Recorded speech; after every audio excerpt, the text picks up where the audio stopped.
கங்காராம விகாராதிபதி கலாநிதி வணக்கத்திற்குரிய குருந்தே அஸ்ஸாஜி நாயக தேரரை மரியாதை நிமித்தம் இன்று சந்தித்து கலந்துரையாடிய செயலாளர் நாயகம் தோழர் டக்ளஸ் தேவானந்தா விகாராதிபதியின் ஆசிகளையும் பெற்றுக்கொண்டார்.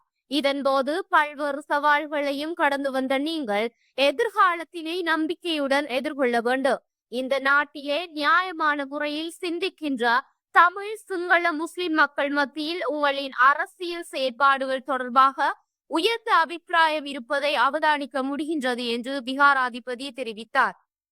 மேலும் திட்டமிடப்பட்ட காரணங்களுக்காக அவதூறு பரப்புகின்றவர்கள் தொடர்பாக அலட்டிக் கொள்ளாமல் மக்கள் நலன் சார்ந்த செயற்பாடுகளை முன்னெடுக்க வேண்டும் எனவும் டக்ளஸ் தேவானந்தா அவர்களின் அரசியல் செயற்பாடுகளை தொடர்ந்தும் நாட்டு மக்கள் எதிர்பார்ப்பதாகவும் குறித்த சந்திப்பின் போது விகாராதிபதி தெரிவித்திருந்தமை குறிப்பிடத்தக்கது.